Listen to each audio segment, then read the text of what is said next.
RTD Live Talk, Detroit's number one late night YouTube talk show. We are live for a Tuesday night edition.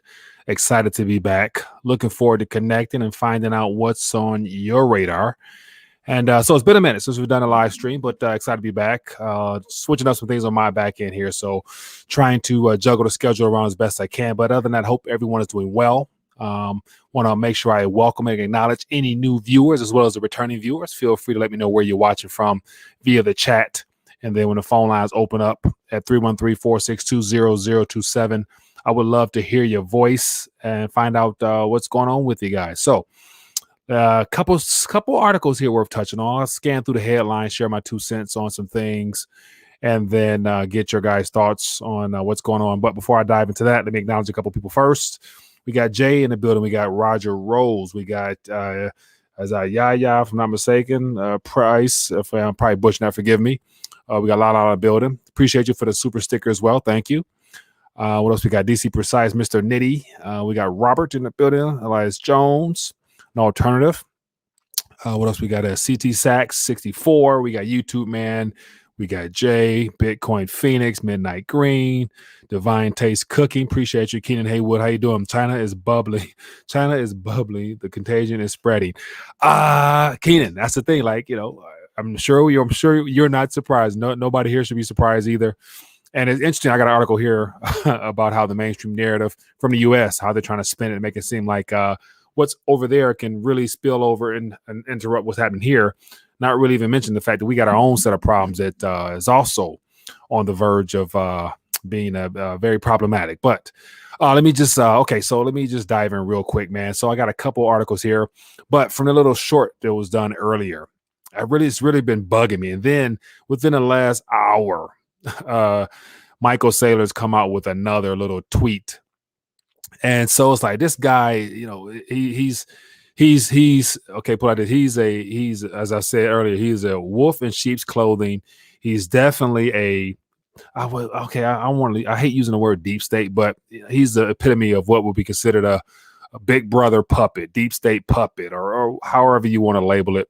And then I want to share with you some snippets from an article that was forwarded to me actually in the Discord from the People's Crypto. Shout out to you for posting this article a while ago. And I actually had a chance to thumb through it. It's quite lengthy, but I highlighted some things. It just shows how much of a setup Michael Saylor is and how he's operating, how he's literally doing the government's dirty work in a sense. And I'll explain what that means. But it's just interesting to say, man. So I'm curious to get you guys' thoughts on that because, why does he have to sell the idea of dumping gold so hard when there's more than enough room for anything that will be considered a hedge or a lifeboat to protect you, from the failing fiat currencies. But he's refusing to talk about the primary issue, which is monetary policy, fiscal policy, collaborated under the umbrella of money creation or currency creation. He'll never say the dollar is the problem. You'll never hear him say the dollar, like flat out in quotations, the dollar is the problem.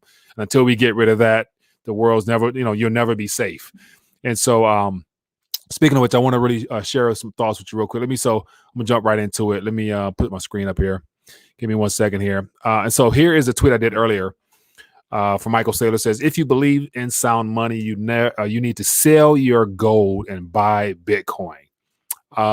What's up with that? And of course, Peter Schiff is the next comment down. He shares his 2 cents on it. And then within the last hour, this is something he put out as far as his interview on the Pomp Show the other day. It says, my discussion yesterday with Anthony Pompliano on microstrategy, macroeconomics, capital structures, instructional, whatever. Then at the very end, it says, and why gold is the enemy. How can gold be the enemy? This guy is completely out of his mind, or he's deliberately doing Big Brother's dirty work, or the global establishment, or whatever you want to call them. It's all in that push towards cryptocurrency, digital assets. And so I want to just share with you a little bit of just how this makes no sense whatsoever, and how the enemy is nowhere near. The enemy is fiat currency itself from the central bankers, brought to us by governments that have basically handed over and privatized national currencies by hiring private cartel institutions known as central banks. But just to give you an idea of what I want to show real quick, and I'll get to a couple more headlines and we'll keep moving. But let me zoom out a little bit. So I want to share with you, not adjusted for inflation. Let me adjust this. So if you look at his, of course, so reason I talk about this just because Michael Saylor he's the Bitcoin Maximus. He's like the evangelist of this whole push towards Bitcoin in particular. So he is the leading voice that everybody seems to pay attention to. He has he's very intellectual in nature, very academically charged, and can give you some good spiels. But then again, when he gets to this point where we talk about dump gold, he's something is just clearly obviously something's wrong with that. Because if he was really for the people, he would be saying, you ain't nothing wrong with having gold. You want to have gold because historically it's been proven and tested and tried and whatever. But then also, if you want to move into the future, then you might want to get Bitcoin, but have both. What does that mean? You have to get rid of fiat currencies or i.e. the Federal Reserve note in order to do that. But he's not saying that. He says dump gold. Gold is the only real world connection that you'll have as far as having an actual monetary unit as well as silver, and anything real that you can feel would do you just as good in a world of digits that they're continuously creating. But anyway, real sweet and simple. I want to share with you something that makes no sense. And so let me actually, grab a couple graphs here. Real sweet. I just want to share this because if you look at just, I would say the numbers, or if you look at the graphs or however you want to play it, it's no way that gold could be the enemy, as he just stated, and I quote. And of course, he's doing that to get attention. I know, but he caught my attention. So let me just jump right on it. But if you look at the price of gold, so this is just the price of gold. Let me put it on the screen here. Let me get rid of this here. I got too many windows open. Give me 1 second. Forgive me. And let me see here. Okay, let me open the screen up here. Okay, so where am I at? Man, what the hell is going on? Okay, let me fix this. Okay, so this is the gold price for the last 100 years. So if you just look at gold, not adjusted for inflation, just look at the graph as far as the trending upward throughout time, in particular as we get closer to 2021, where we're at now. And it's nowhere, gold and silver is nowhere where it should be, but this is just where the manipulation has kept it in nominal dollar terms. But as you guys can see here, since the creation of the Federal Reserve, where an ounce of gold was literally $19-$20 or $20, legally. And over time, for the last 100 plus years, it's only trended up. And why is that? It's simple. Because the amount of currency in creation over time, it just requires more units of currency to purchase one. So as the gold price has gone up, the purchasing power of the Federal Reserve note has gone down. And that is the enemy of our purchasing power. The weapon is the currency, and it's used to destroy and erode our purchasing power. And so to play along with this, here we have just a track, the graph of gold trending upward as far as it appreciated nominal terms for whatever that's worth. But then again, if he's such a Bitcoin advocate and Bitcoin is the greatest thing since sliced bread and there's nothing that can compare to it, as digital energy moving in a million, whatever he be saying, look at this graph here over time, priced in dollars. And then, of course, look at this graph right here, priced in dollars. So from zeros typed into a computer code, which is Bitcoin, the whole computer code aspect, up until today, it's $60-some thousand. Okay, sure, that's phenomenal. But yet it's trending upward because the purchasing power is going down. So the true enemy is the consumer dollar. And so it's just interesting to find this guy out here speaking and telling all this nonsense and bringing a lot of people into the space and forcing people and having people dump their physical weight. And that is dangerous. That is extremely dangerous. So I caution people. He is a wolf in sheep's clothes. Be leery of this guy. He is a puppet of the enemy. And then let me go and share my 2 cents as to why I believe that is. And so this then plays into an article. And it is quite a lengthy article, but I feel that it'd be worth your time momentarily for me to share with you some things that's very interesting, because this is actually from the Washingtonian in the year 2000. So March 1st, 2000, this was it looks like an early Michael Saylor's memoir. Like, this is what, he wanted to put out there, because this is something that he obviously was proud of and wanted to shoot for. And so I'll give you some insights as to what this is briefly. It says a $7 billion man. And so this is posted in the Discord copy. And I'll put this in the chat so you guys can. I encourage you to just copy paste and listen to the audio version of it because it's about 10, 15 minutes long. But I got to about 7 minutes of it. And also, Michael Saylor wants to play God is what it boils down to. But I'll show you exactly what I mean here. So let me zoom in so you guys can see. It says a $7 billion man. Okay, real quick. So this is in the year 2000, 21 years ago, when Michael Saylor was 35 years old. And just listen to him being quoted. He's giving an interview here, and this person writing all this down. And so give you an idea, it says, Michael Saylor isn't just the richest person in Washington. He wants to change the world. To do so, he only needs to know everything about you, referring to us. And then it goes on to give his story, yada, yada, yada. But here's some of the things where it started to get real creepy. It says, so here's this is the person writing on behalf of Saylor, and he's also quoting these things. So this is from his mouth. It says, Saylor wants to beam information directly into your mind, maybe through transmitters sunk into your skull or an implant behind your eye or a tiny speaker in your ear so he can reach you sleeping or eating or drinking or playing or flying or making love. This is how graphic this guy is. But Michael Saylor backs this up. He says that he wants to establish a network, a telecommunications network directly to each and every human being on the planet is what his vision was when he was 35 years old. It says the network he envisions would tell you about traffic jams or medicine you need to take or a stock you should sell or a book you like to read or whether your daughter broke her arm or a neighbor drove through a basement. It said, and this is him, Michael Saylor, quote, our mantra is intelligent e-business, which means personalized, proactive web, wireless, and voice intelligence. And so this idea that you shouldn't just use the website, but rather the website should bark out to you, he says. That was a totally new idea. It says translation, your cell phone, your transmitter, or would alert you with information it thinks you might need, sort of like a omniscient butler in your brain. It says MicroStrategy would run this network and make billions in the process, which is Michael Saylor's job, but not his goal. It's not why he was put on earth. Saylor believes he was put here to change the world, to obliterate ignorance, to spread intelligence everywhere. It says in a life and death, Michael Saylor and MicroStrategy says getting rich isn't the goal. Saylor wants to play God, but some of his visions make him look more like Big Brother. And then it goes on, and as you listen to some of the things in this article here in great details, quoting Michael Saylor as to what he wants to do and how he envisioned rolling this out, it just seems too interesting that this guy is such a Bitcoin proponent / new world transitioning into the digital world, get rid of gold, all in alignment with what the whole fourth industrial revolution happens to be playing out into right now with the Great Reset plan, as well as all the other interconnectivity, interoperability of central bank digital currencies, no privacy. They want to be connected to your body with the RFID chip. Mind you, according to the article there from 20 years ago, that was Michael Saylor's vision of what he wanted to work towards. Now, the question is, how does Bitcoin play into that?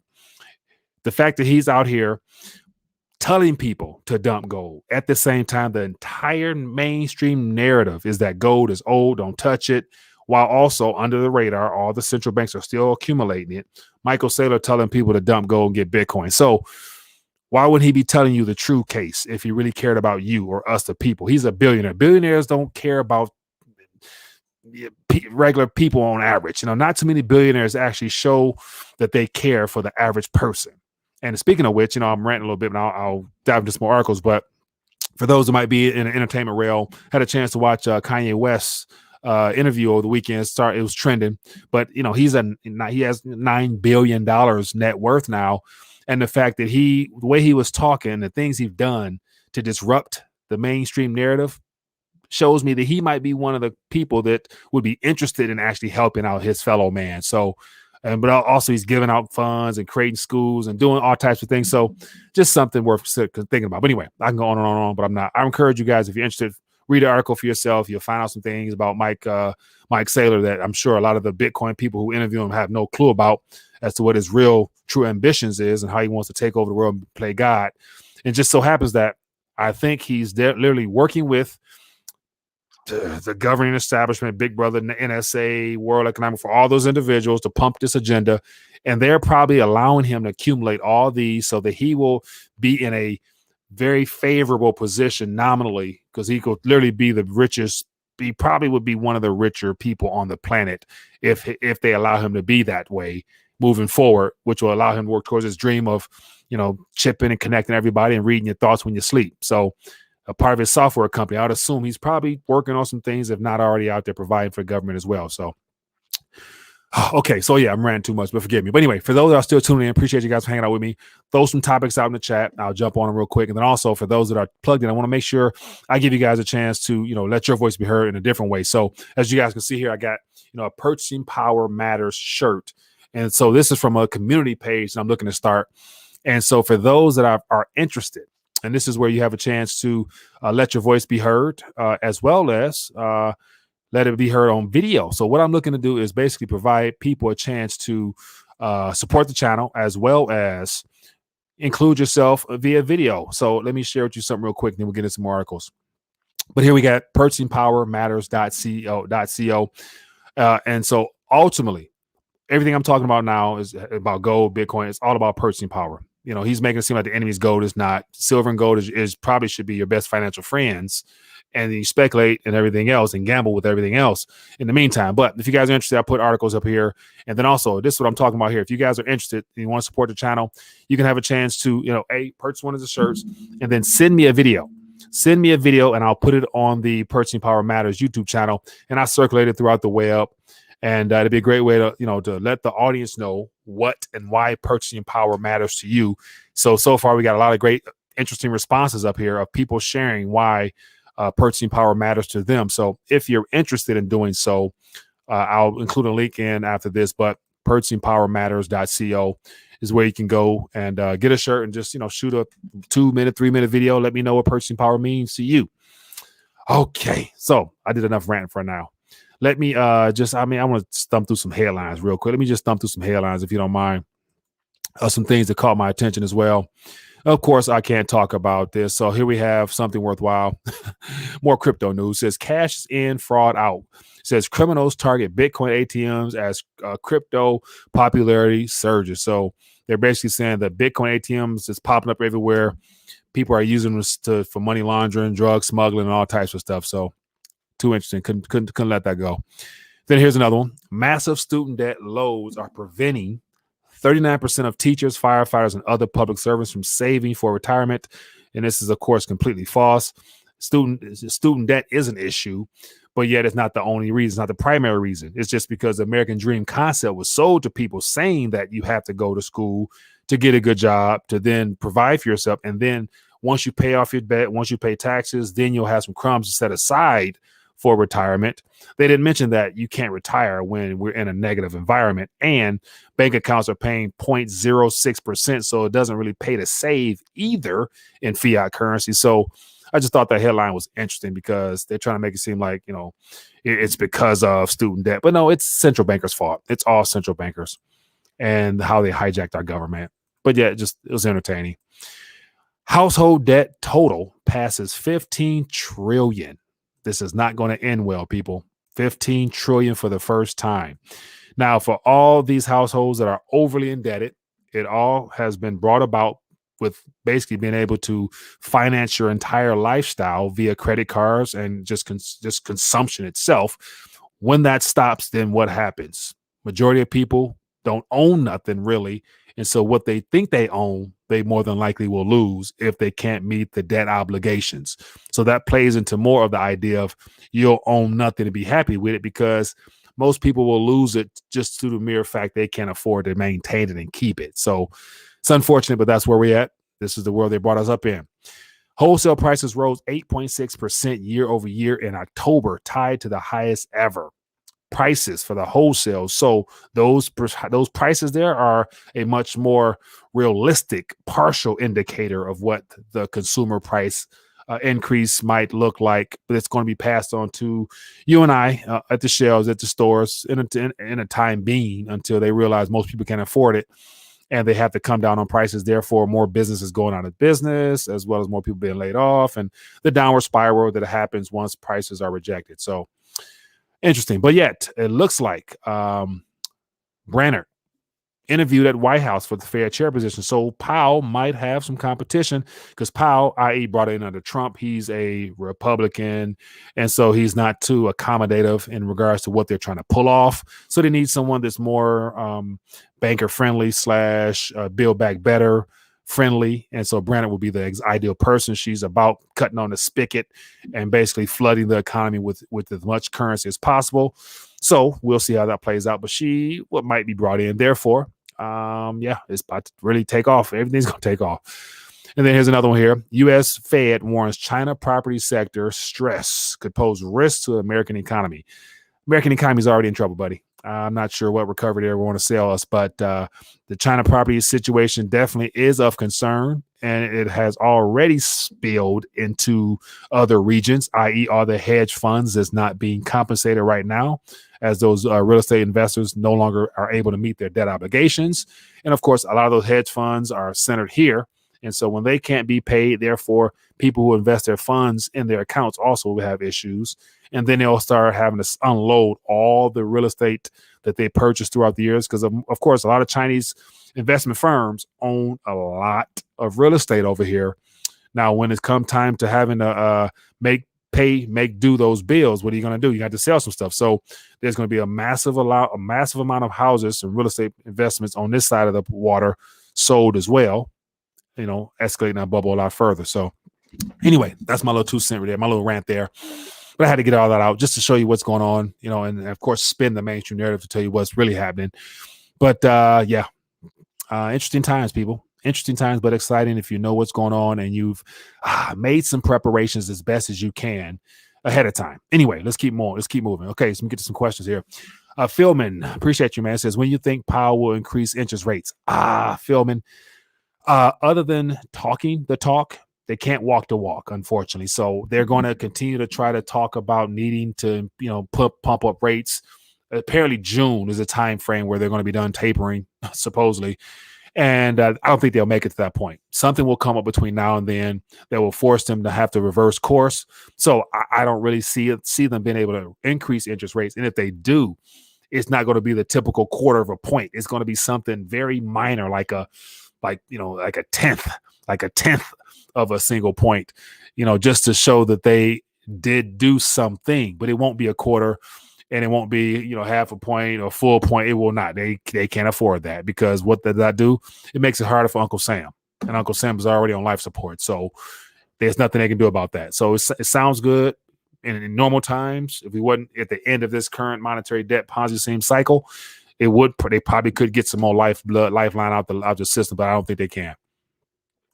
Rolf says, how do they control the next crash? Rolf, great question. My personal opinion is I don't think they actually, I don't think they really are able to even control anything overall.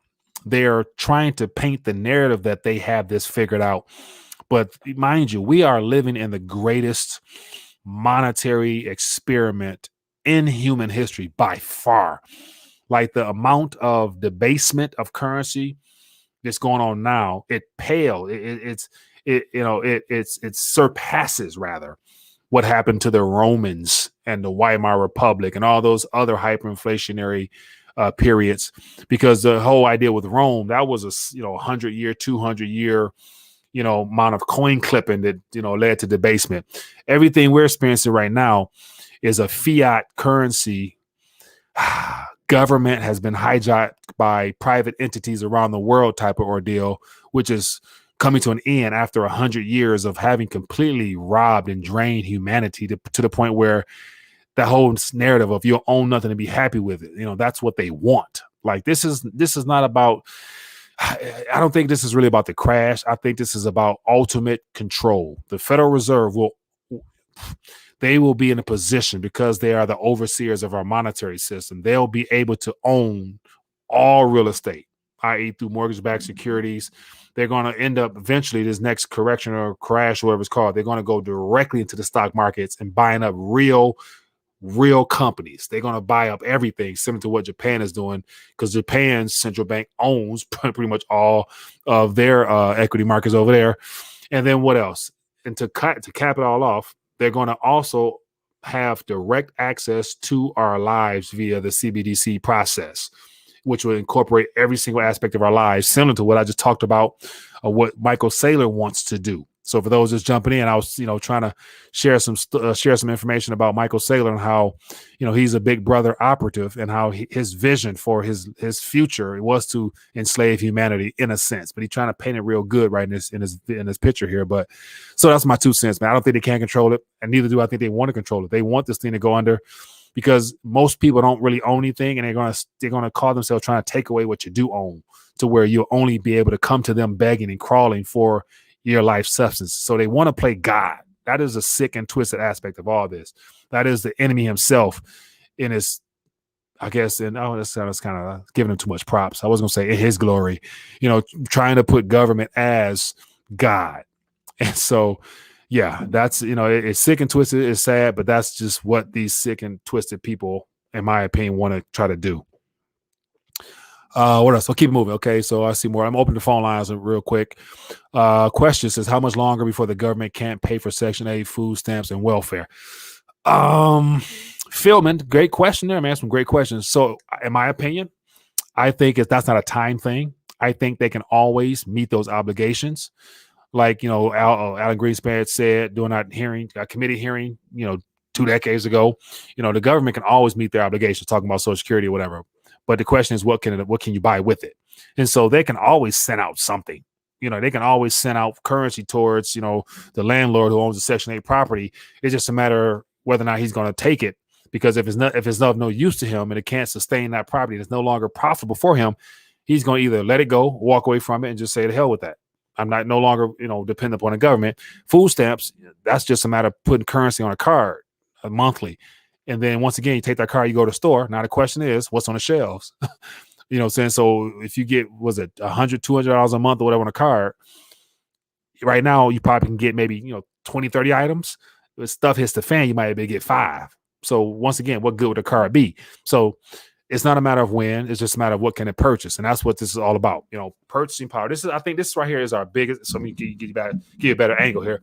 This right here, I mimicked this shirt off of the whole Black Lives Matter and all those fake movements. Like, this is what this is about: preserving and protecting your purchasing power, because no amount of currency you're holding now or going to receive from the government in the future will cut it, just because that's the tool they're using to destroy humanity. Yeah. Okay. So let me open the phone lines. I'm ranting too much. Let's talk. Forgive me. I get kind of carried away, get excited. But I just wanted to share my 2 cents on some subject matters, because ultimately, on the financial side of things, your purchasing power is what should matter most, in my opinion. And of course, the purchasing power allows you to be able to then provide yourself with the resources you need to sustain yourself and all the other things that you'll need to prepare for. So anyway, phone lines are open, 313-462-0027. Let's talk. Give me a call. Here's to hear what's on your mind. And we can talk our way through this. And also, for those that are tuned in, feel free to throw out some questions in the chat, and I'll definitely jump on it. Okay. I see something about the Travis Scott. Definitely a tragedy. And of course, they're lying to us there as well. They're lying to us wholeheartedly there as well. A lot more activity went down than what they're telling us. Let me get this here. Let me see. All right, here we go. Hello, caller. Where are we calling from? Hey, good evening. This is Latrice. That's funny. I was getting ready to call and talk about that. Well, give me your 2 cents. I was just about to talk about that. Okay, I just wanted to ask, did you see about what they said happened over the weekend with the Travis Scott thing? How a lot of people were saying that the volume of the music and whatever frequency was going on was causing people to have seizures, and they think like well over the number 8 people they think died happened. So did you hear about that? Yeah. How could I not? Yeah. So yeah. But see, I also heard a different story as well. That there was somebody going around in the audience, poking people with a needle or injecting people with something, is what one side of the story said. And so, and also that the whole eight people is a lot more than 8, because on Twitter, more people was tweeting about how several hospitals were receiving people who have already succumbed to cardiac arrest that surpassed the number 8. So we don't know the truth of what's really coming out of there. But anyway, go ahead. Yeah, no, because you just happened to talk about that. I was like, I want to talk about that. Okay, next thing. Did you hear about what happened to Gavin Newsom? He disappeared for 11 days. Apparently, he got the third boost, and it didn't take to his body well. If you want to believe that, but go ahead. No, yeah, I believe that they supposedly, because I posted, it was a doctor had sent a tweet, and he was saying that I guess they heard he might have the what is that, the how you say it, the Guillain-Barré, some type of syndrome, Guillain-Barré, whatever it is, and that that might have been the thing. So, well, that's the stuff that's going on. Yeah. And one other question I wanted to ask: did you hear about oh crap, what was it? I'm so sorry. It slipped my mind. Well, anyway, on it. You talked about gold at the top of the thing where you said these people want us to not believe in a gold, right? Yeah. So interesting enough, they've been watching all these asteroids that keep passing the Earth, right? So supposedly they know that a lot of these asteroids have a lot of gold on it. And they're trying to, they supposedly have the technology to land on an asteroid, like how they showed in the movie Armageddon. Yeah. So they're trying to, because it's supposed to be another asteroid coming real close to the Earth. I think they said in December. Yeah. So they're trying to wrangle them an asteroid so they could get I can't even, I guess, what will be the name? The innumerable amount of gold from it. So I just find it ironic that as much as they're telling us how we shouldn't want any gold. Yeah. Here they are trying to get gold rocks from outer space. Yeah. And I know that this sounds a little peculiar. Yeah. But it just goes to show that if you're willing to get gold from outer space, the gold that's right here on the Earth is still very valuable and precious. Right, 100%. And that's even if you want to believe that they have the capabilities of doing such. I question anything to do outside the stratosphere right now and it's one of the things where technology is so advanced right now, the human eye can be deceived so easily with the camera right now. So I question all those landings and all that. They always show us stuff landing in the ocean, the stuff as they come back into the atmosphere. But come on, and once again, I question it. So I ain't gonna give them that much credit for being that smart. So yeah, that's just me. No, yeah, they're not that smart. But they're getting that demon information. Like they're getting ready to drop down that portal that they've been working on, that whole big thing. They getting ready to drop it down. I think they said 100 meters in the Earth real soon. What is that? I ain't heard about that one. What's that? A portal? For CERN. CERN. Yeah. They got the different sites. Okay. So they I put the link. I put a link right in your Telegram community page. But they're about to drop one of these new, I don't even know what to call it. A collider. I don't know what they would call it, but they're getting ready to put one down in the ground soon and activate it. So, I mean, you want to talk about some Travis Scott and see you on the other side. They really get ready to try to punch a hole into, make another Stargate, and then I guess bring over this antimatter and have these people really tweaking that got the Beetlejuice. Yeah. So I just was throwing out some random topics, that's basically it. All right, be good. Appreciate you calling in. All right, then. Have a great night. Thank you. Thanks for listening. Yeah. So that's that's interesting. So yeah, asteroid. I mean, so yeah, all that stuff is probably they're probably capable of doing it. Yeah, I just was thrown in the earth, child. CERN was thrown to the earth into an alternative dimension. Yeah, so I'm gonna leave that alone just because there's so much noise happening right now, so many topics designed to take our attention off of other issues.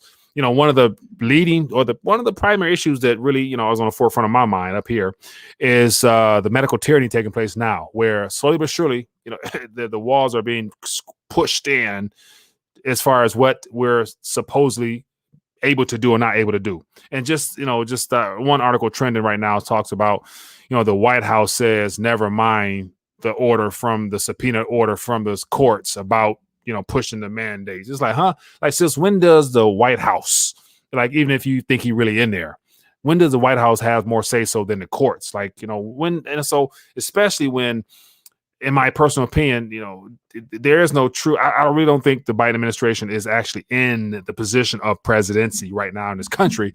But nevertheless, the fact that the mainstream media puts it out there as like White House says, and it's like, oh, that's law. Like since when? Like there's a process, man. There's a process to all this.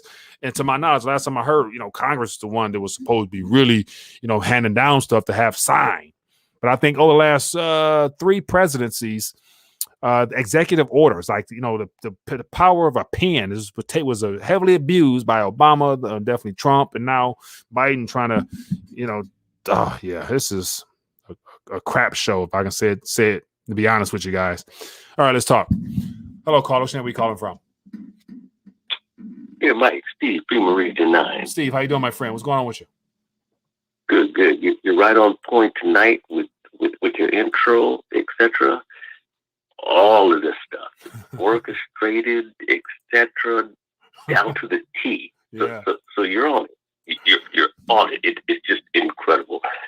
I don't even know what to say other than people need us as Christians and non-Christians too, but us as believers, we need to get our heads out of our butts and realize that Bible says what it means, and it means what it says. It doesn't mean that, well, God is a she. Yeah. No, it isn't. It clearly states it's he, and he would not have sent Jesus. He would have sent Jessica. So some of this stuff that's being spouted, we don't know how long we have left.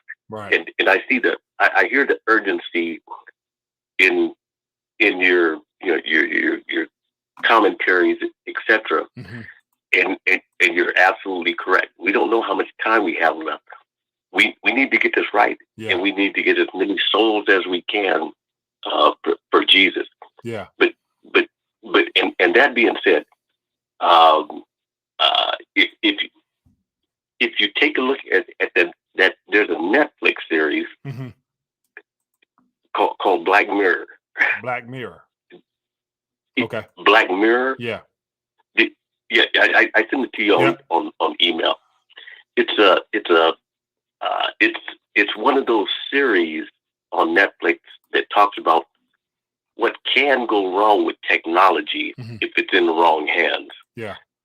The entire series about that. So if people can go to that series, that series Black Mirror on Netflix. Yeah. And go directly to the episode Nosedive. That's one of them. The other one is Hated in the Nation, and the other one is Metalhead. Okay. Those are the 3. I mean, there's other episodes in there, but go to those 3, and it's going to show you whoever made the series knows what's coming and knows what's here already. It just hasn't been rolled out. Yeah, I don't doubt it. I don't doubt it. It's a lot of stuff hidden behind the surface that, if we only knew about it, none of this stuff would work if we knew about it already. That's why they let it out piece by piece. Make it seem like it's an accident or some crap. I'll just tell you this, and I'll get off and listen to the rest of the show. Yeah. Under that series Black Mirror, the Nosedive episode. Yeah. That's about the global social score. Yeah. Global. And they did a good job on that one. Yeah. The one Metalhead, that one basically discusses all of these people talking about running out to the country to live and all the rest of that. Yeah. It shows how they send out those quote unquote Boston Dynamic robotic dogs that run at cheetah speed. Yeah. Armed. Yeah. So you're not running anywhere. Yeah. You're not gonna run and hide. Yeah, and that goes into the idea that people say, how are they going to disarm us? It's we have more, whatever, we have too many, we got the most guns. True, but then again, they go sending these dogs or sending these robots, bulletproof boxes to your house makes it a lot easier because they can see through your house with the infrared scopes and stuff. Correct. So yeah, so that's some of the twisted stuff that I'm sure they put into play probably. And then on this other episode, the hate in the nation under that same Black Mirror series. Yeah, that one talks about them using the little mechanic bees. Mechanic bees. Yeah. Just technology. I was just telling people check it out, etc. I showed it on the screen so people can see it. So yeah, thanks for putting us on that one. Definitely something I'll check it out as well. I'd like your recommendations. Oh yeah, that's it's wild. I'm kicking myself. I'm sitting there going, why didn't I know about this? Yeah, I didn't even know about it. But anyway, it is what it is. Get off and let the rest of the show go. Appreciate you, man. Thanks for calling and sharing that. Take care, bro. Yeah. Yeah. Technology is capable of a lot of good, but unfortunately, the powers that are trying to create this experience, they're using it for evil. So just something worthwhile. So also for those that are just tuning in, I'll start off talking about Michael Saylor and how I'll put in the chat an article of his sick and twisted plan from 20 years ago that plays into his love with dumping gold and getting Bitcoin. Hello, caller. Where are you calling from? Hi there. I'm calling from the United Kingdom. The United Kingdom. How you doing, my friend? What's your name, if you don't mind telling me? Matthew. What's going on with you, boss man? What's new in your neck of the woods? Well, quite a lot, really. We're not quite as bad as Australia, but we're not far off. It's a bit more sort of psychological games than it is over in Australia, where it's sort of brawn is what's convincing the people to sort of submit, whereas over in the United Kingdom it's more coercion through threats more than anything. Yeah. But no, I mean it's going I mean, relatively speaking, it's going well. But no, what I was interested in talking to you about was something that I've been thinking about with the whole sort of Bitcoin and gold situation, and something that I was unsurprised when I saw Michael Saylor put out his post earlier about gold. Yeah. I wonder if it's actually sort of a rally call, in that prior to the crash in Bitcoin price in January of last year. January of last year, January of this year. Yeah. There was a tailing off of purchasing by the larger players in the Bitcoin market. And what I was sort of thinking was, it would be interesting if there was sufficient buying power that what are sort of referred to as whales within the Bitcoin market, if they were offset in their selling power by retail investment that were effectively buying in, their ability to push the price down would be diminished, and so effectively they would be selling in to a market that was actually on the up and up. Yeah. And I wonder whether Michael Saylor might be trying to play a sort of game of chess of sorts, in that he knows that if he's got sufficient, if he can drum up sufficient support, he might actually be able to unseat some whales and actually undermine the tactics that they're using. Yeah. So that definitely is a possibility because I mean I give it to him, man. You know, he's very knowledgeable. He's an intellect by far. You know, MIT did him good, obviously, but I think he's very sinister and very evil overall. So I can't really read him other than just him just dropping little nuggets every now and then. To me, showing more of who he probably really is. Because I don't think he really cares for humanity the way he makes it seem as if like Bitcoin is going to free the world, it's going to free everybody. Like, but how does he win by all this was the question. Because I posted an article earlier showing a lot of his sinister plans from when he was younger and how he wants to, basically have access to every single human being on the planet directly through the internet. I'm thinking like, how does all this play into that? Like, who is he working for and on behalf of? And it's just all lock in step with this Great Reset, World Economic Forum stuff. So he's definitely in line with those guys, ultimately with his agenda, I think. No, I'd agree with that. I mean, anybody that's managed to make themselves a billionaire is definitely in bed with somebody. But it was funny just that I was sort of thinking the other day, if there was enough of a rally call, the financial system as a whole could actually be undermined in favor of the people. And then sure enough, a couple of weeks later, Michael Saylor puts out something saying sell your gold. Not that I'm suggesting that that's a good idea, but it intrigued me that the opportunity's there. It's just unfortunately, I mean, I agree with you. I think actually he's encouraging people to buy into another local top. I mean, I don't know if you've heard of the streamer Mitch Ray. He does. I don't think so. He does technical analysis. Okay. He's very good. Yeah. But he is pretty much spot on when it comes to sort of predicting trends within cryptocurrencies. Yeah. And anyway, he was sort of noticing a lot of altcoins are performing in the same way that they were 12 months ago when Bitcoin was approaching its another local top before it then sort of dumped 50%. Yeah. And so I wonder whether we might be seeing something similar now, that perhaps we'll see another pullback, down to the sort of low 60s, and then a push up again to the 70s. Right. But that would be another playing out of the wick-off distribution pattern that we saw playing out at the end of last year. Yeah.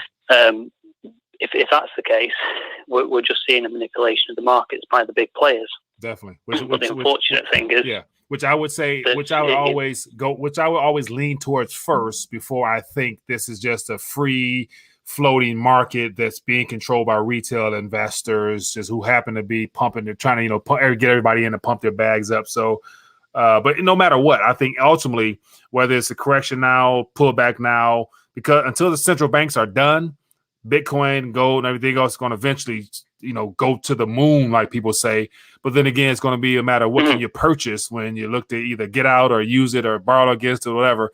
What's going to be on the shelves? Like, what type of society will we be in when everybody and their mother walk around, call themselves millionaires, billionaires, but grocery store shelves are empty? You know what I'm saying? Like, if it gets to that point, so of course there'll be options for some, but not the majority. So, but yeah. Although at the same time, I don't know if you've heard of the phrase "Little Britain." Mm-hmm. No, it just sort of it's something that we sort of it goes back to the World War II era, but it's basically so Britain is the 17th century phrase for the United Kingdom. It was before we unified with Ireland and Scotland, I think, but. Little Britain is just sort of this quaint notion that society is homogenous and everybody sort of agrees on basic concepts. Yeah. And so there was a period of time where the British pound was so sort of static in value that you could associate particular units of the British pound, whether it was like two shillings or 1 pence or whatever, with particular items. So I think it was like a portion of chips at the chippy was 2 shillings, and that was just the default. Nobody thought to charge 3 shillings for a portion of chips because that was just extortionate. Yeah. But what I was thinking was it would be interesting if we actually saw another situation like that come around, but on something like the Bitcoin standard or even the gold standard that's just sort of universal, introduced in a digital format through Bitcoin. Because I don't think it needs to be one or the other. I think actually Bitcoin is the digital gold. But if it's the digital gold, then what's the real gold? Well, the real gold is gold. Yeah. So it wouldn't surprise me if we actually see a situation where nobody is a millionaire because actually everybody has a general worth within sort of a reasonable scale, and you'll go back to a situation where you've got perhaps people that are less skilled or less competent, but they can still earn a reasonable wage that allows them to buy a house. And then you'll have what the British considered aristocracy, that they may be able to earn 10 times the amount of somebody that is on sort of the breadline. But even so, that's still only 10 times. Whereas if you consider the average British person or American person, probably, if you think about the billionaires, that's well above 10 times the net worth. Don't want to cut you off. Let me get some more calls. I appreciate your call, my friend. Thanks for checking in with us from across the waters. Thank you for calling in. Thank you. Yep. See them. Bye. Missed a call there. Good thoughts, man. Good thoughts. And other than just so I see a lot of talk about what's a shilling. So caller, chime in via chat, let people know shine more light on that subject matter of the shilling side of things, because a lot of people are, people on this side of the water rather not too familiar with, ancient or not ancient, but historical aspects of the British pound and shillings and things like that. But anyway, give us a call. Let's talk. Let me get somebody here. I got somebody here. Let me find them. 1 second. Hello, caller. Where are you calling from? What's going on, Mike? This is Dwayne from the Midwest. Dwayne from the Midwest. How you doing, my friend? Hey, what's going on, Mike? Remember. I think it was low blood pressure. Then I chimed in on it. Our theory about Bitcoin, right? You already know where we're going, man. you already know. Yeah, what you got for me, man? You know. They're trying to show their true colors, Mike. They show the people showing you who they really are. Yeah. They all hate the metal. They hate you getting your weight up. They want to get you out of getting your weight up so they can put you in the system to control it. Yeah. Bitcoin is nothing but a friend of the dollar. Always have, always will be. It's a friend of the dollar. It's sort of like that one guy, come around your neighborhood, and you was growing up, you say, "Oh man, he cool. And you try to vouch for him, but there's something that's really, really just off. Something off, but you're gonna give him a chance. You gave Bitcoin a chance, man. They are who they are. Michael Saylor for MIT. Sakayashi Oshi, whatever his name is, MIT. They show you who they are. Bitcoin is a friend of the dollar, Mike. What are your thoughts? I'm on board with that, man. And so just the fact that it's in a digital world, that's where they want it to take us, and that's where we're at. And then they're trying to create the excitement and narrative around, if you don't get in it, you're going to miss out. You're going to be left behind. Like, gold is old, silver is old. Why would you want that? It takes up space. All that stuff they try to preach to you. Like, why not say have both? The best case scenario, have weight just because it's real. Get the digitals because you want to gamble. If you win, fine. If not, cool. You got your weight to back you up.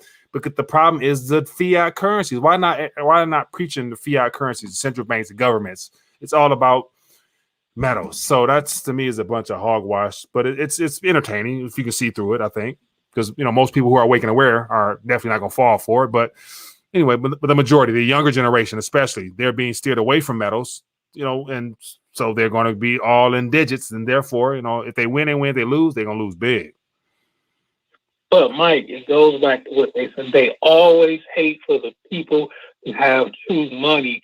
Bitcoin and all this crypto stuff, they really is the enemy of real money. They're the enemy of real money, man. That's all I gotta say. They are not our friends. I'll leave it there. Hey, they're not our friends, folks. They're not our friends. Hey, 100%, man. Appreciate you calling in. Yep, no problem. Yeah. Hello, caller. Where are you calling from? Hello.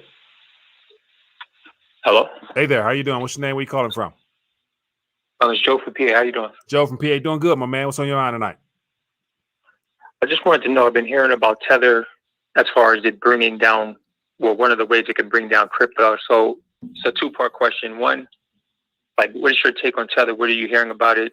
And two, I know you say you traveled the world playing basketball. So how do you know of any type of technology or service where I can exchange my American dollars? Because I'm hearing some potential on arbitrage for the Middle Eastern countries' currency. So, like, with the how do you?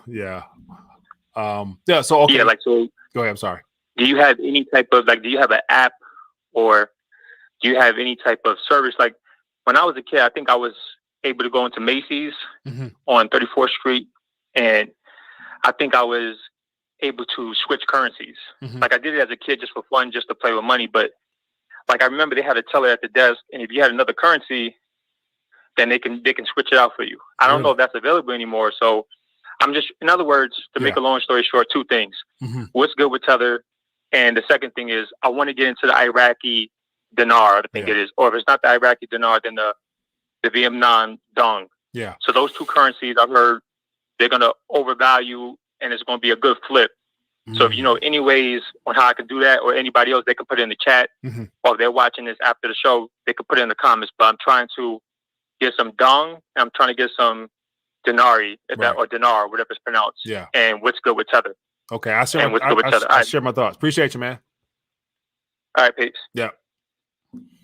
Okay, man. Some great avenues there. So I'll go to the second part first. The Vietnamese dong and the Iraqi dinar. So I'm not familiar with that. I personally, it's fiat, so it's a fiat it's a fiat currency in nations that are just domestic currencies that nobody really care about but the residents in those countries. They're not used for any trade whatsoever. And all those governments, man, like I don't see them rebranding the currency, because if everything right now is transitioning towards digital, I'd imagine they're going to be coming out with the Iraqi, CBDC dinar, the digital version, I'd imagine, as well as the Vietnamese CBDC at some point as well. And so far as the paper unit, being able to flip those things and benefit off of the destruction of that currency, I'm not familiar with that. So other than just, a currency exchange place, I would say, especially here in Michigan, I remember, where was I going? I was going somewhere. So just travel internationally. You have a couple international exchange currency places that they'll operate and exchange your dollars or whatever for highly sought after currencies. But, the Iraqi dinar, the Vietnamese currency, I don't know nobody in Michigan that will probably want to touch them things as far as an actual business, because there's no of use to them. So I think that'd be very hard to do. So I personally know nothing about it. And to me, I think more of that stuff is more scammy like in nature than actual real investing opportunities. I put that whole Iraqi dinar, Vietnamese dong situation, not knowing much about it, but based upon the sketchiness of it, from what I'm hearing from other YouTube channels that blow up or people promote stuff like that, it falls into the Nasara Jasara, camp as well. Of sounds good, if you get in early, you be good on the end, but no real evidence or facts to back none of that up. So that's just my 2 cents. Then as far as Tether was the first instrument used as a dollar derivative to provide instant access in and out of cryptocurrencies without actually needing central banks or commercial banks, because it was done through exchanges. And so I think Tether and Bitfinex and all, Brock Pierce and all those, corrupt individuals, they're in bed with the government right now. I would say the Tether situation is probably an extension of the Federal Reserve as far as how they're allowed to use that to create dollars at any time they want. I want to say $3 billion was created in the last 9 days. And then, of course, what happens? The stock market or the crypto market rallies. And so that's counterfeiting. Like literally Tether is a counterfeiting version of it's a counterfeited derivative of the dollar, and it's used to pump up this space. And then also, if it pumps it up, I believe it's somehow, somewhere in the future, they can use it to bring it down as well, possibly. I don't know. But Tether, because it's not official entity, it will not be allowed to operate in the near future. There's going to only be maybe USDC, PAX dollar, as well as Gemini dollar that might be accredited, because stable coins, according to the new documentation come out of the government from whatever entity they're trying to put in charge of stable coins, is going to have to be a federally FDIC insured bank that issues stable coins from now on. And that will change the game, I think, because then the banks will be able to counterfeit and pump the markets up. So Tether, I think it's a scam. It's used by the government and the powers that be to pump up the asset space. They're going to take it away pretty soon. You're going to have to use solely a authorized USDC primarily, or some type of Ripple or something like that. So that's just my 2 cents, man. Hopefully that was of use of some kind. But I'll be very, very leery of, Iraqi dinar and Vietnam dong, just because, it sounds like, it's a gamble ultimately, because you don't know. Most people don't know nothing about those nations. Nevertheless, the idea of being able to get in those currencies and get out of those currencies, the price you might pay to transact in those currencies might be well beyond what you're going to make up if it works out your way, or if it doesn't work out your way. So, all right, let's keep it moving. Let me see here. I see a couple more thoughts here. Let's get another call up in here. Hello, Carlos. Where are you calling from? Hey, Mike, it's low blood pressure, Corpus Christi. How's it going? LBP, I'm doing good, man. I'm gonna go ahead and just save you in my phone real quick when we get done, man. How you doing? So I know it. So it's a LBP calling. What's going on with you, man? Oh man, yeah, I got that out of town number. Remember? See, worldwide LBP. What's going on with you, man? Hey, I wanted to say a couple things. Okay, well, one thing. I don't know if this is a little bit off topic. It's politics. Is that all right? It's all good with me. Go ahead. Look, check this out. This Project Veritas guy got raided by the FBI because of some stupid diary of Biden's daughter, whatever, Brandon's daughter. Yeah. Look, I think he's covering up for him. This cat said he had the book, and he didn't publish it for like a year. And then a year later, the FBI is going to come raid your house. Get out of here, Mike.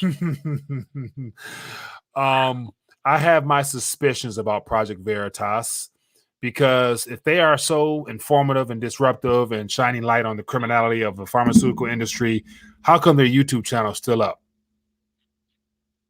That's my thing. Like, how come they were not taken down a long time ago if they pose a real threat in spreading misinformation? So the fact that they're not down, he's still getting all his mainstream attention and able to tell the real truth, but it not be, shot down. Lets you know that, I think they want him to be that voice in the wilderness crying out, screaming wolf, but really he's a part of their plan too, possibly. But I'll go from there.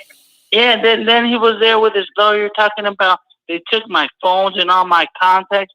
I'm like, God, they have all that. They have the FBI has ways of getting everything. They don't even have to come to your house. Right. Very true. Very true. Stuff that makes you wonder, man. But yeah, once again, if all this is theater and it's scripted, it's just a matter of what part and what role do all these individuals play in it. Because none of this is by coincidence. Everybody here is being used for some purpose of some kind. And the fact that Project Veritas has 1 million+ subscribers and they've never gotten taken down, where you have your average Joe just talking about small issues, not reaching a small amount of people, they get taken down like that. You know what I'm saying? So the algorithms are very favorable for them. That's ridiculous, Mike. Hey, check it out. When's silver going to have a little pullback, man? I got to drop about 500 ounces at least. I got to buy. Yeah, good luck with that, man, because spot price might drip. As I was thinking about this the other day, when the next, correction comes, we'll see if it's prolonged or temporary or whatever. But yet the spot price might go down to $10. But then again, because all dealers around the world have purchased metals within the last month or year or so because of the, their ability to source it, probably not as plentiful as before. They had to pay a little bit of a premium. So if the average buy-in price for the dealers is probably $24, they may pay like a $2 premium, and then they charge that average Joe $5 or $6 to make a little spread. Do you think they're gonna let it go for below $24 and lose money to sell silver to you?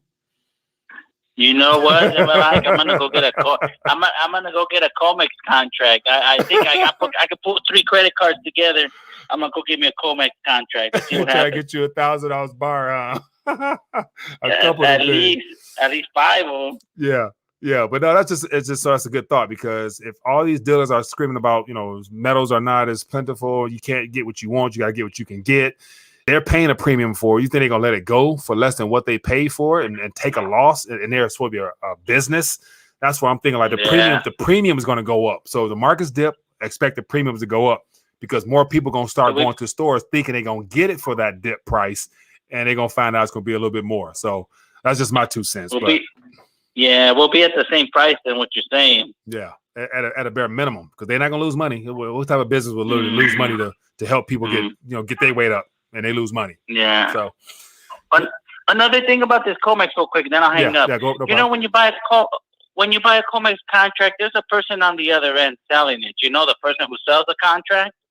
I don't know nothing about it, but isn't it the actual the banks themselves that are the ones issuing those things, or what?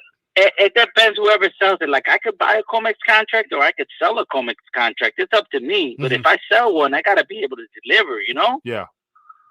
So I don't see why, because I looked at this guy, Rafi Faber. He's still trying to get his one contract. I'm like, what the hell? He's trying to take delivery. I'm like, who's on the other side of that trade? Yeah. Like, they have to deliver, They already made the promise to sell it, Yeah. Now, so here's the question: like, will they fulfill that obligation or that contract there, or will they just pay him out in cash? You know what I'm saying? Well, like, will they give him his money back? It's paperback in paper terms. You know what I'm saying? So if I'd be surprised they give it to him, just because that'll open up the door, that'll open the floodgate for more people want to do the same thing. Because I've been following him. Of course, he's gonna come on air and say, I got my bar. Check this out, and then more people are like, damn, let me get me a bar. And they not having it's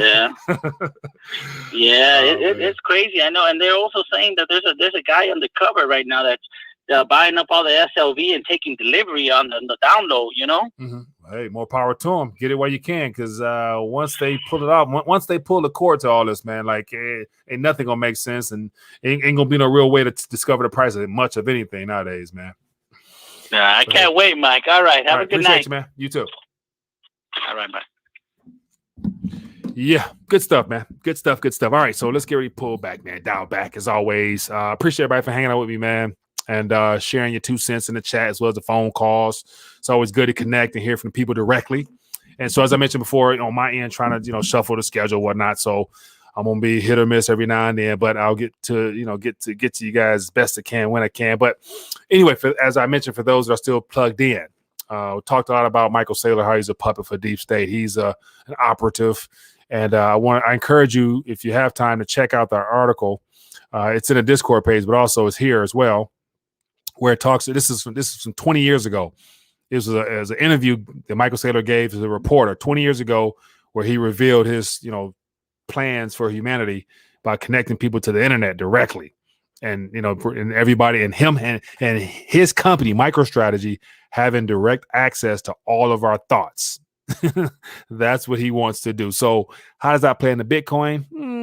Digital scarcity, digital gold, all that crap he'd be preaching. It's taking you solely digital. But anyway, that's all she wrote. But anyway, for those that are interested, as I mentioned, Purchasing Power Matters t-shirts. If you guys are interested in participating, I encourage you to do so. I would love to get your take on what purchasing power means to you. And so if you guys go to purchasingpowermatters.co, you can find out more information and then submit a video. And if you submit a video, I'll post it on the page here, and you can get a chance to let your voice be heard and have the community check you out. So other than that, hope all is well. Be blessed, be safe. I will see you guys on the flip side. Peace.